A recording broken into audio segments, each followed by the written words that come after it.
By his lead assistant na si Coach RB Mangahas, former FU Tamaraw during the time of Arwin Santos. That was a dynasty in the UAAP. Meanwhile, Zamboanga, they want to start these players. They are team players. They get everybody involved. They do the dirty work. They get on the boards. They run the floor. They distribute the basketball. Yes, they do. And that's the winning attitude na maganda. It's about the wins and not the stats. Ends up with Jams Bautista. Another attempt from downtown. He will not miss twice. Getting it from the up. Well, they have Marquis. Kahit sinong team, if you have Marquis, swerte ka. He also said, sabihin mo kay Coach Alex, alam ko na ang gagawin niya. Sabi naman ni Coach Alex, alam ko na rin ang gagawin niya. That's why I prepared. Coach Vic is good sa pag-push sa players and sumusunod talaga sila sa exact utos niya. Despite just having 7 points, he did collar 13 rebounds in that closeout game against Jensen. And on occasion, Marquis hits the three and opens up the space sa defense ng kanilang mga kinakalaban. Oo, buhok na lang ang medyo kumukulang kay Marquis, pero wisdom ang pumapalit dun sa kanyang buhok. Pero let's not take away anything against Raymond Ilagan. Ang ganda. They complement each other with experience down low. They really control the big men na kinakalaban nila. Alday gets his first trifecta of the game. And that's another block by Zamboanga, but this time it's JV Marcelino. Wow, great timing there. I mean, these Marcelino twins, they can really sky high. And they did it on defense and offense. JV and JC, perfect. Ni Tonton Bringas na si Julian De Ocampo at ang kanyang mama na si Zoila De Ocampo. Alvin Alday missing his second attempt. 6 points na for him. 10-9 is the count. Bacolod up by 1. Marcelino almost slipped. Gets that floater up. Dumapig is there, muscling his way inside. Palencia, the third opportunity. This time they get the deuce. Second, third opportunity favoring Zamboanga. Dominance pinapakita with that extra energy. Oh, but Alday making mincemeat of the defense. He is having his way on offense. Step, that's a turnover. Liu looking ahead. The forward pass. Alwin from the outside. That's going to rim out. Yi trying to snatch that away successfully from the mapping and finishes with the reverse. And there you see the experience of a... Very much useful para sa kanila. But as fans, you know, sometimes it kills the momentum of the action. It kills the momentum. Talaga. As Veloria Is a type of person who keep banging and pushing. Oh! saved to the wrong man. Jaime ends up with it. Left corner pocket 3. That's a miss to Mapig. Having trouble with that possession. Comia gets it to Palencia. 8 on the shot clock for Zamboanga. Comia almost got stripped by Cabanag. 3. The hook to Tansico eventually stolen. They complete it. Liu ahead of the pack, and he will finish the 2 points. And this interior defense, And that's almost a highlight para sa Bacolod. oo nga, may behind the front pass eh. There you go, JC Marcelino inserted back into the game by Coach Vicky Casiano, getting second bucket. 13-19, 6-point lead for Bacolod. But J-Boy Solis extends it back to 8 points after that jumper from the left elbow. Sam lang ang players ng Bacolod na naglaro dito, if I'm not mistaken. That's correct. And because of that, I'm sure Coach Angeles has seen the unit that he can put in. He has probably learned a lot, and it shows in his team and his composure as a coach. He is actually very happy in that game against Jensen in Batangas, that deciding game 3 naman ito. Farmer naman ito. Kasi yung kanina bulldozer. Bulldozer. Oo. Okay. Tatsika gets the push shot to go. First bucket of the game for the former. Kung ikaw mapipiliin. Yung mga nag-rap, parang si Shaq O'Neal, sumasayaw sa sahig. Oh, foul! Oh. That's something that Shaq does a lot, convert surprised. You know, that's something that you don't see every time. Oo. Great effort by Nermal. A length being put to good use. Comia knew it was a miss, chased down for it.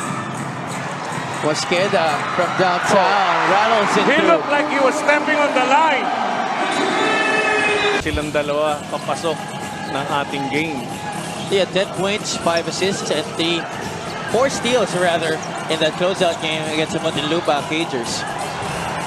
Alday, that's a miss from downtown, but Nermal is there to clean up the mess. Talk about being at the right place at the right time. Too long on the 3-point shot. Comia, crossover, extends and finishes. I love what Jamo Aguilos did. Carve the path. Challenge and just make the offensive player turn around. Well, I think, in my opinion, as Alday gets a basket, I think it's because we play more team basketball here. Yes. Sa big Pass. Bacolod now has possession, 20 seconds remaining. Almost 6-second differential between the clocks. Yi for 3, he has repeatedly attempted that. To them, hindi sila lumalamig, quote-unquote, lumalamig sa kakaupo sa bench. Unlike players with plenty of stars, oftentimes you get limited minutes. Ito tuloy-tuloy lang ang pawis na lumalabas para sa Bacolod. Let's see if that will hold through for Zamboanga in this game. Can they get their mojo back and see the success that they have been having all throughout this season? At yun na nga, the JC Marcelino opens up festivities here on the free throw. Zamboanga is now 1 out of 8 from the charity stripe. Let's now turn you over to Mika Avisamis. Go ahead, Mika. JC Marcelino is nursing sprains on both ankles. He didn't join the warm-up before the game because they made sure those legs work well here today. It is his first time in the semis of the MPBL, and mamaya na... For that piece of information, Mika, wow. You don't see every day a player battling sprains on both feet. Oo nga, at kitang-kita because both Marcelinos couldn't make a finish after getting, you know, a chance to score in point-blank range. You know, even then, without Mika pointing that, I would not have noticed it. Oo nga, ako rin. Higit ang laban natin. Every point counts. Yeah, that will be something that could bite you in the back, especially in a close game. Grimaldo getting one up in the post. That's his first bucket of the game. For his second attempt from three-point country in this game. Marcelino having trouble with the basketball. Gives it up to JB. Papanag being very aggressive on pressure. Grimaldo, extra pass. A great finish right there by Adi Santos. Low and low. Yun ang low and low two-man game. Wild as he went up. Marcelino will leave it for James Bautista, and runway will be cleared para sa kanya. 8 puntos na sa ating laro para kay James Bautista. Here the chance of defense coming from the Zamboanga faithful here at the Vitaliano Agan Coliseum. Solis passes up on the shot. Will he get continuation? Yes, he will. What a move by Solis. Twins just running. And every time they run, Bacolod has a difficult time chasing. Not really their cup of tea, transition defense, talking about Bacolod. But that is one of their specialties, executing it. Experience is indeed the greatest teacher. Score still stands 45-37. Liu to Nermal, being defended by Comia. Nermal forced to pass it out to Ilagan. 5 seconds on the shot clock. Viloria, extra pass. Nermal could not finish. Eguilos controls the rebound. Great defense by Zamboanga. Nabuhay ang depensa ng Zamboanga. In National University, when we were in high school, both of them moved on over to the seniors division and played for FEU and NU respectively as well.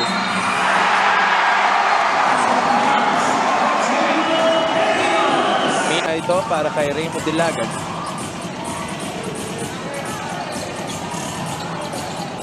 Little bit of a zone here for Bacolod. 2-3. Mahari, Tomasqueda, maneuvering through the defense. Floater is good. Output ng parehong team. Ang hirap na hirap sila makascore in every possession. In their last meeting, we finished the third quarter 60-50. Zamboanga up by 10. Right now, Bacolod has the upper hand. Liu gets that jumper to go. He has sharpened that range in this. At the heart of Zamboanga City, Bacolod leads the home squad. The Zamboanga families ran Sardines by 6, 50-44. Quarter scoring there on your screen. So Bacolod duplicating their highest output of the game in that third quarter.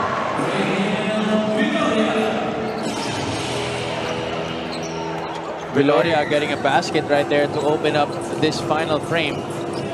He was trying to create. His man kept backing off. Great jumper by Viloria.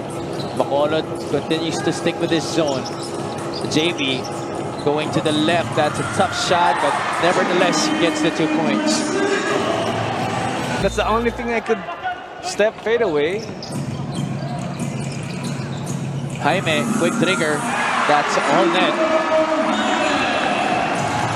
What a pretty looking shot right there, galing kay Chito Jaime. In terms of talent here in the MPBL, and that is the Nueva Ecija Rice Vanguards. Why do you think their lineup continues to work for them? Well, they have more veteran players who don't need to prove anything. The respect they have is what is working well for them. They give up that ball.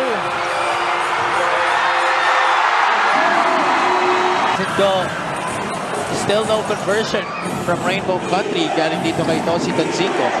And I like that he's still looking for that shot because he had it and he took it, missed it nga lang.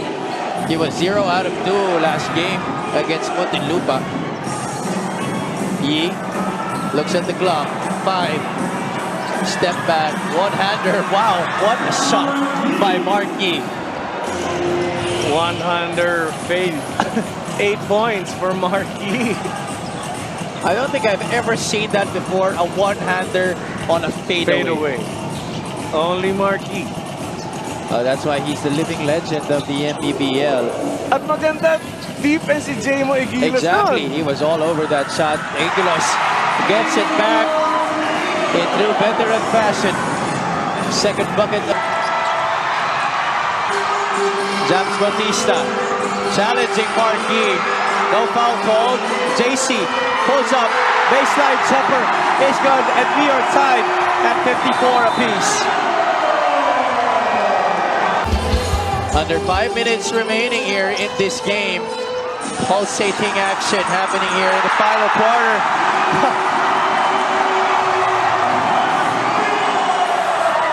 Oh my God. Between Bacolod and Zamboanga. Alday gets a screen from Nermal. John pops out. Alday gives it to the left corner. Cabanag gets it to go. A forced shot.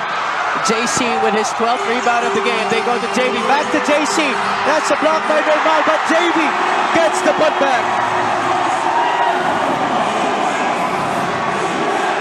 JB. This is a 2-on-2. JC. Oh.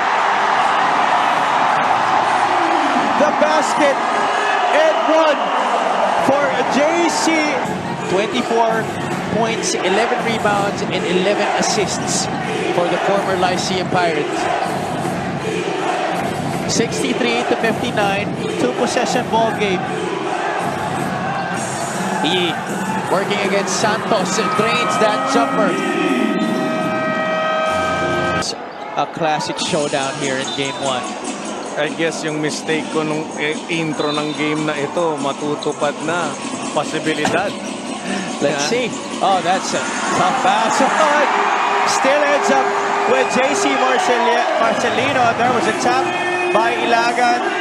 But JC continues to be converting baskets here para sa Zamboanga and extending their lead once again to 4 points. Oo, never siya humihinto. Nakikita niya, he puts himself in that path where the ball is para makuha niya. Ilagan, he has been hitting those jumpers in the end game para sa Bacolod. Right now, getting them to within 2 points. Once again, 65 to 63. 1 minute and 30 remaining in this game. Bacolod, 5 guys against the world. JC, I am starting to run out of words. Rushing that 3-point shot. Zamboanga on the run once again. James Bautista will soar and finish. 10 points in the game. He may not see him do, but James Bautista scoring on the break. And JC Marcelino has been simply splendid in this game. Magical, fantastic. I don't know what you could say more about this guy. Oo nga, talagang nahanap niya. But James Bautista finishing off there. So everything we said, second and third quarter, really is a race because JC Marcelino knows when to turn it on when he has to. Timeout muna tayo. We'll be back after these messages. But just to add to what you were saying, Coach, Bacolod should also notice their free throws, 16 out of 26, 5 out of 18 for Zamboanga, but they managed to get some things going for them outside of their free throws, and the green shirts now 2 points. Pag final ka at hindi mo naman tinothrow. So hindi dapat free throw. Ano ba dapat tawag? An answer in the coming days. Marcelino, that's JV. He makes 2 out of 2. Sideline throw-in.